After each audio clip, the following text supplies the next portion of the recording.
दोस्तों, महाशिवरात्रि हिंदुओं का प्रमुख त्योहार है। मान्यता है कि महाशिवरात्रि के दिन बेलपत्र, धतूरा, दूध, दही और शक्कर से भगवान शिव का अभिषेक करने से मन वांछित इच्छा पूरी होती है और साथ ही उसे महादेव की विशेष कृपा भी मिलती है। वैसे तो हर महीने की कृष्ण पक्ष की चतुर्दशी के दिन शिवरात्रि आती है, लेकिन फागुन मास की कृष्ण चतुर्दशी के दिन आने वाली शिवरात्रि को महाशिवरात्रि कहा जाता है।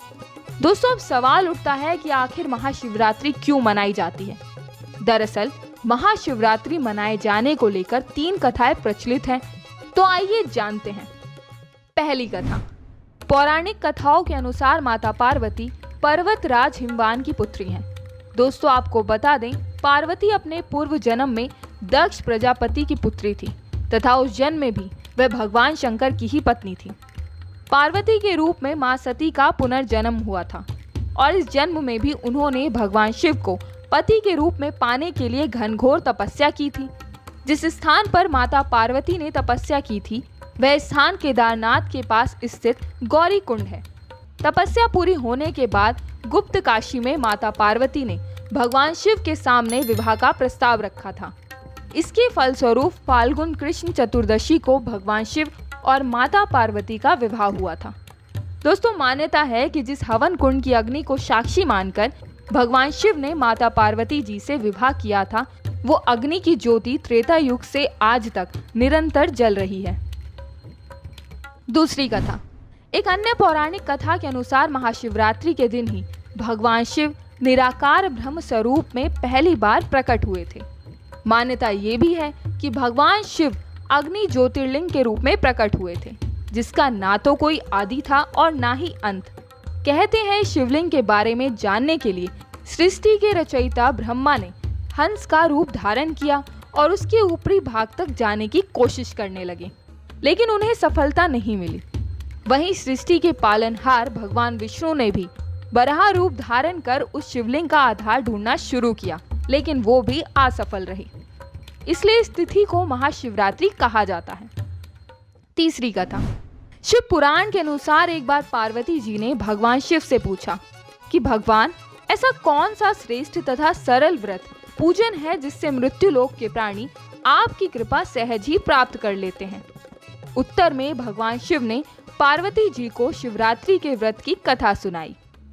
प्राचीन काल में एक समय में चित्रभानु नामक शिकारी शिकार करके अपने परिवार का पालन पोषण करता था। एक बार शिवरात्रि के दिन जब वह शिकार के लिए निकला, पर संयोगवश पूरे दिन शिकार खोजने के बाद भी उसे कोई शिकार ना मिला।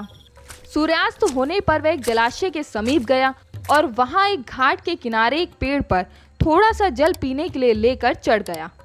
वह पेड़ बेलपत्र का था और उसी पेड़ के नीचे शिवलिंग भी था, जो सूखे बेलपत्रों से ढके होने के कारण दिखाई नहीं दे रहा था। रात का पहला पहर बीतने के पहले एक हिरनी वहां पर पानी पीने के लिए आई। उसे देखते ही शिकारी ने अपने धनुष पर बाण साधा। ऐसा करने पर उसके हाथ के धक्के से कुछ पत्ते एवं जल की कुछ बूंदें नीचे बने शिवलिंग पर जा गिरे और अनजाने में ही सही शिकारी की पहले प्रहर की पूजा संपन्न हो गई। हिरनी ने जब पत्तों की खड़खड़ाहट सुनी तो घबराकर भाग गई। थोड़ी ही देर बाद एक और हिरनी वहां पानी पीने आई।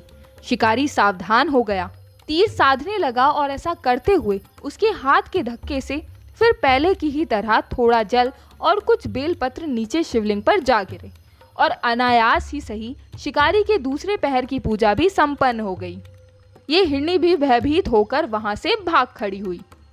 अब तो वह इसी चिंता से व्याकुल हो रहा था कि अब उसके परिवार का क्या होगा, वो उनको क्या खिला पाएगा। इतने में ही उसने जल की ओर आते हुए एक हिरण को देखा। उसे देखकर शिकारी बड़ा प्रसन्न हुआ। अब फिर धनुष पर बाण चढ़ाने से उसकी तीसरे पहर की पूजा भी स्वतः ही संपन्न हो गई, लेकिन पत्तों के गिरने की आवाज से वह हिरण भी सावधान हो गया और वहां से भाग गया।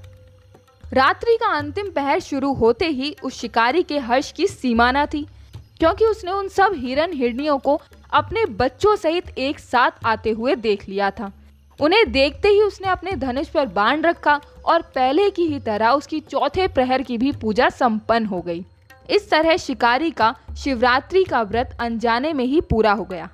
इस व्रत के प्रभाव से उसके पाप भस्म हो गए और पुण्य उदय होते ही उसने हिरणों को मारने का विचार त्याग दिया।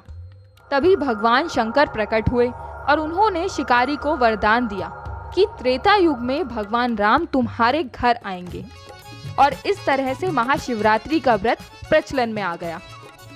भगवान शिव हम सबके चिंतन को सदैव सकारात्मक बनाए और सबकी मनोकामनाएं पूरी करें। जय भोलेनाथ। दोस्तों, अगर आप हमारे चैनल पर नए हैं तो चैनल को सब्सक्राइब करें, लाइक करें और वीडियो को शेयर करना ना भूलें। हम ऐसे ही रोचक वीडियो आपके लिए लाते रहेंगे।